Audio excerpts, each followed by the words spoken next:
welcome to my channel. If you're new here, my name is Lakbadi Baju, whatever you want to call me. You're welcome. Please don't forget to subscribe and hit the notification bell so you get an alert when a new video comes up. And if you're a returning subscriber, you're welcome back. Yes. So guys, I know I've been MIA for a couple of weeks and I apologize for that. It's just that, life got in the way and I've been really busy, and yeah, so I'll try to put out more videos. But if you don't see videos every week, you guys know, but I'll try to release content for you guys. So let's jump into today's video. So today we're going to talk about what you need to know if you're looking to get a home in Canada, and this is particularly for renters. So we're talking about the renting aspect of getting a house in Canada, because we know that we have people who rent, we have people who will buy, and we have people who prefer to be in they call it short stay. So when you stay in a house for like maybe a month or probably 2 months, like short stay, so you're not signing a lease. But we're talking about people who will sign a 1-year lease, so that's like the standard for renting a home in Canada. And I'll be focusing more on Ontario because I'm in the province of Ontario, so I know more about what goes on in Ontario. And one thing you have to have in mind is if you're moving to Canada, the rules will vary. Not like it's not like as if it's going to be completely different, but based on the province you intend to live in, there are some slight differences, when it comes to different rules and regulations. So I'm talking about Ontario. So far I've lived in an apartment, a townhouse, and a basement. Yes. So they're kind of, the contract is, I would say, is kind of the same, in general for renting any kind of apartment, be it a home or a condo, but there are some slight differences, so we'll cover that as well. So yeah, without further ado, let's go into the video because I don't want to keep rambling around. So usually if you're looking to rent a home, or if you're looking to rent, let's just say rent, I don't want to say home, because renting anywhere will really depend on your budget. So if you're looking to rent in Ontario, what you need to have in mind is you have to have your first month and last month available. That's very, very important. So for example, if you're renting an apartment that costs $2,000, for example, you have to have $4,000 available upon wanting to rent. For newcomers in Canada, there's usually so based on the I'll just say based on the requirements for renting a home, they usually ask for the first and last month. They ask if you've got a job, so they'll ask for your employment letter. They'll also ask for your credit score. So, people who are new in Canada will probably not have any credit history. So that's usually like a sort of hindrance for newcomers. So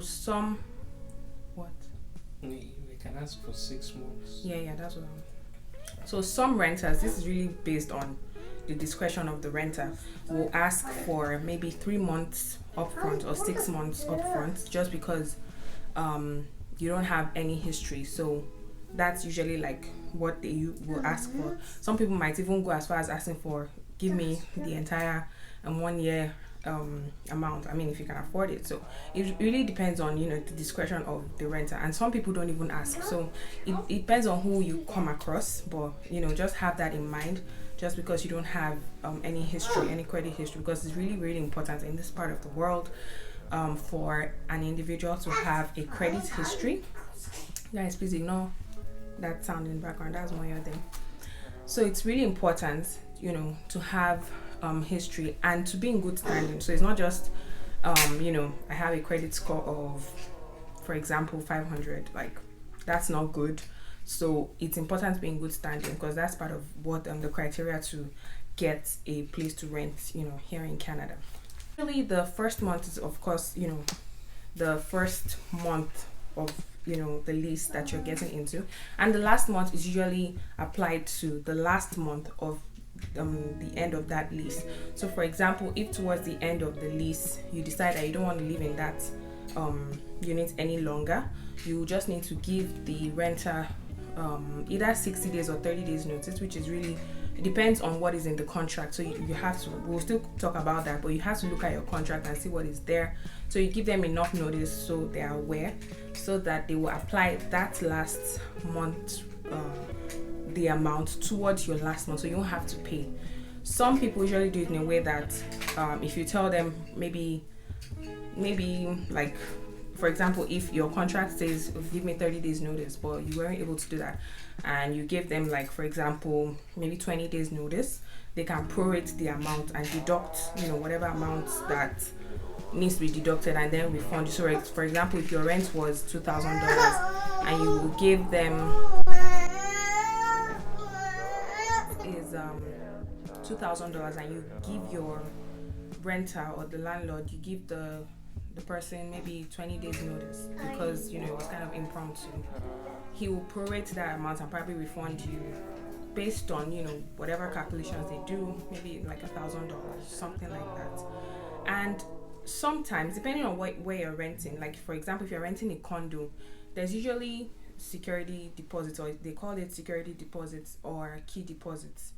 So it depends on the type of condo you're renting. Again, it usually ranges from about $150 to, I don't know, maybe $200 or to $300, depends. And some renters will also ask for rental insurance as well. So please have that in mind. These are usually the requirements for, getting a place in Ontario. But it's not everyone who asks, to be honest. Again, it depends on the type of landlord or renter that you come across. Okay, so another thing to also bear in mind is, apart from the monthly rent you'll be paying, so for example, if you're paying $2,000, you also most likely be paying utilities as well. So the only type of apartments that you probably won't pay for utilities will probably be like an apartment building, and that's not usually the case all the time. It's just I remember when we lived in an apartment in London, Ontario, we weren't paying utilities, so the utilities was calculated with the rent, but that was like an apartment building. But I know in Toronto it's not usually the case. They'll probably ask at least to pay for hydro. Usually that's the case. So the water and I think heater will be calculated. Water and heat rather will be calculated with the rent. Then they'll probably ask to still pay for hydro, and hydro is a utility, right? So yeah. But in general, most people will say you're paying $2,000 and you're paying your utilities. So if you're living in a house, your utilities will probably range from, depending on the size of the home anyway, but probably range from, like, I'll say maybe $120 to $300. So depending on how often you cook, how much electricity you use, and things like that, that will determine how much you have to pay that will determine how much you have to pay monthly. So those are the kind of things you have in mind when you're checking for an apartment. So if you're like, oh, I don't want to pay more than $2,000 plus utilities, definitely you wouldn't be looking at homes that are asking for $2,000 monthly, because you still have to pay utilities, right? What you have to bear in mind as well is the area you're looking to rent. So the area will largely determine how much you're going to be paying. So when I release that video, you probably have, like, if you're looking to move to somewhere in the GTA, that might give you some perspective about what to look for if you're looking. Okay, so that will give you some idea of areas that if you're looking, like, for example, if you're looking to rent a place in Oakville, we know that Oakville is an expensive area, but there are pros and cons to living in different places. So it's usually like apples and oranges. So there are reasons why you might want to live in an expensive area, and there are reasons why you might want to live in somewhere like maybe North York, Toronto. Everybody has different reasons for wanting to live in different places. So hopefully I can get that video out very soon, but you guys understand what I mean. So the amount you pay for rent in Toronto is definitely different from the amount you pay for rent if you're living in Windsor, Ontario. So you have an idea what I'm talking about. Okay, so for my newcomers and also people who are living here, when you're ready to start, that's the searching process, because trust me, searching for an apartment or searching to rent or even buy it's like one of the most stressful things. It's actually really stressful. And considering that we've lived in one, two, three, four places. It's like, trust me, it's very, very stressful. The process of searching, then the process of moving. So stressful. But the best places to check, because you don't want to be scammed, you know. They scam people a lot everywhere. It's not only in Nigeria. They scam people even here in Canada. Yeah. So the most popular place, which I'm pretty sure you've heard about before, is Kijiji.ca. So yes, Kijiji.ca is actually a very, very, very viable place. Like, it's really useful. And to be honest, most of the places we've lived in, I think we found them through Kijiji, I believe so. So yes, you get authentic place or authentic renters there, but there are also scammers there. So you have to be very careful when you're relating with people, you know, who want to rent. And there are definitely a couple of questions you need to ask, you know, just to be sure that you are speaking to an authentic person, which we'll get to very soon. So Kijiji.ca, we've got condos.ca. Condos.ca is mainly for condos, definitely, and you have to sign up, I believe, to gain access to, you know, the platform. But that one is more authentic. Condos.ca, like if you're looking to rent, like you are pretty sure that, okay, I want a condo, you know, because that's just the kind of lifestyle that suits me right now, then definitely condos.ca is a good choice. Now we've also got Point to Homes. Point to Homes deals with more of homes, so like townhomes, semi-detached and detached, you know, homes in general. You get on Point to Homes, and it's also legit as well, because you see the realtors there with their phone numbers and the brokerages that they are, you know, affiliated with. So most recently, Facebook Marketplace.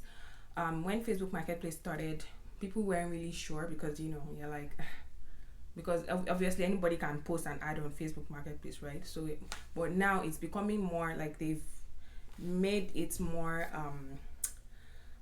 like they've made it in a way that it's easier now to verify who is renting the apartment or the building or whatever. So, you know, like these days with the aid of technology, things are getting easier, and people will get less scammed, because I'm pretty sure a couple of people got scammed. That's why, you know, every time there's more improvements and more security checks being done, you know, just to ensure that the right people are are using the platform, and of course, you know, people are not just getting scammed unnecessarily, because trust me, there are scammers everywhere.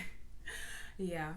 I remember, I'll just give you this quick story. I remember when we were looking to rent a place, when we wanted to move out of Oakville, we were looking to rent then.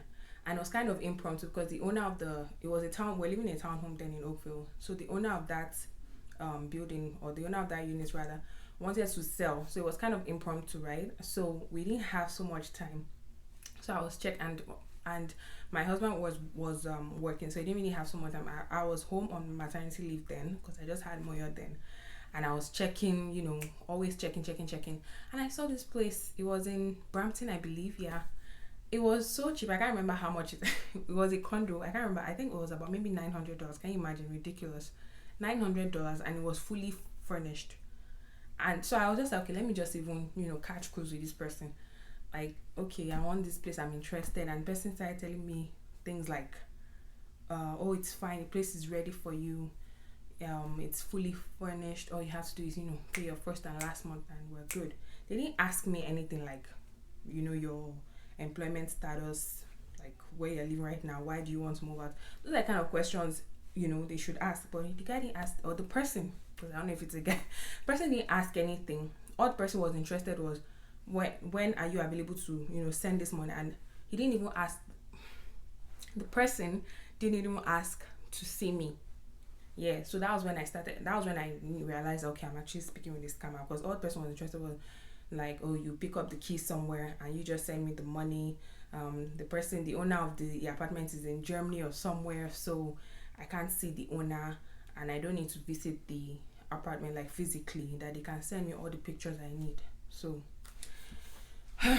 my people, that is a scam, because once you send your first and last month to the person, your money is gone, trust me. So I mean, and you think that people have not been scammed that way. They have been. Yeah, you'll be surprised, but these things happen. And that brings me to my next point, is how do you verify the renter or the person that places the ad? How do you verify that this is authentic, right? Because, you know, this is just the world we live in. So first of all, when you see an ad with pictures, even if it's 1 million pictures, you ask like, okay, when can I come and see this unit, because in any case, realtors, this is the job of a realtor, right? Like, that's their job. They're meant to do showings, apart, like, that's one aspect of their job. You do viewings, or is it showings? Because I don't know what it's called, but that is very, very important, because when you relate with a realtor, then the realtor will set up an appointment. Okay, if the home is occupied, there are times that the home will be vacant, so that's the time that they'll give to you. And if it's an empty space, then if that even makes it easier. So the realtor just said, okay, can you come tomorrow by 6 p.m. or whatever. So it's very, very important that you see the place you want to rent, you see it with your own eyes. Very, very important. Then you should also expect questions. If the questions, I mean, the requirements will probably be in the ad anyway, but the questions that the renter will ask, like, okay, are you currently employed? What's your employment status? Why are you living where you are currently living? Or if you are a new person, if you're new in Canada, you'll be like, okay, I'm new here, I need to get settled with my family. Those are the kind of questions you should expect from the renter, right? Or the realtor. And they will also ask you for your credit report. They will ask for a means of identification, so if it's your driver's license or your passport, or any means of identification. And what else? I think that's it.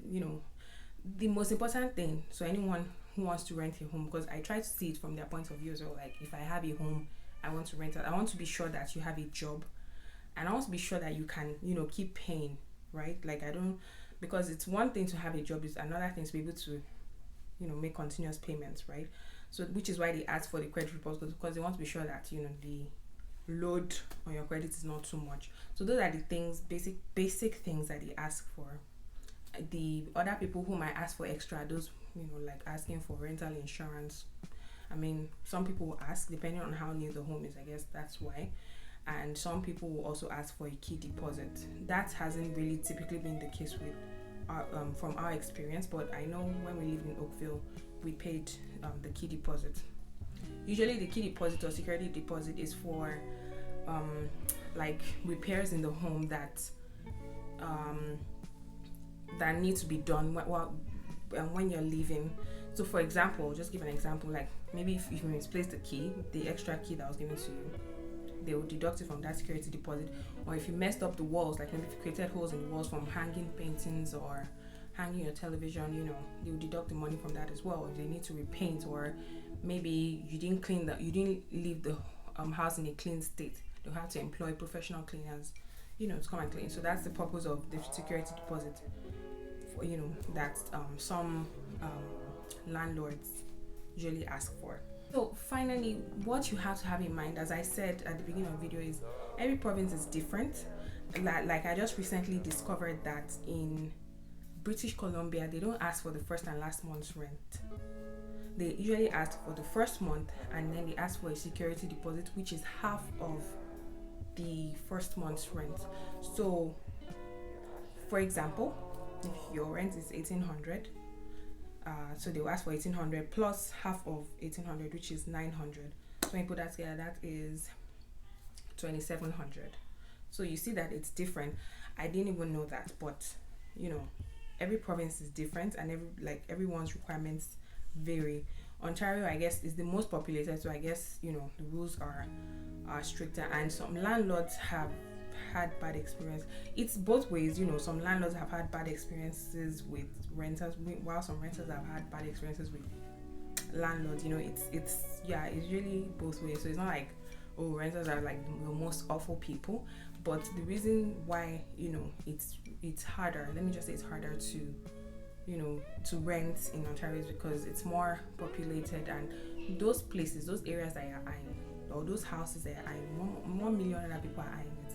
Like when an ad comes out, there are tons of applications that go to the person who placed the ad. So the person has to go through all those applications and like, okay, who am I going to choose? Like it's a very it's a very stressful process.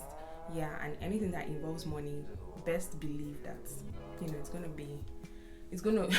to be cutthroat, right? So I think that's the end of this video. And one more tip, it's very, very important for you to know your rights. We know that in places like Nigeria, even if you know your rights, people could still override those rules and regulations. But here it's important to know your rights, because that can things could always work in your favor, because there are rules that needs to be followed, and if you know what you deserve, then it will work out for you. So for renters' rights and responsibilities, I'll place the website here. Just visit www.cmhc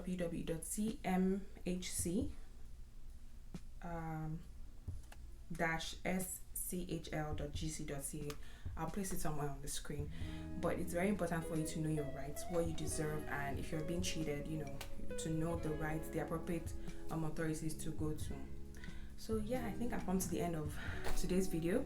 I hope I didn't ramble too much, and I hope this has been very useful for you guys. If you have any questions, please do not hesitate to drop it in the comments. And also, if you have any video ideas that you'd like me to cover, please drop it in the comments, and I will try my best to release the video as soon as possible.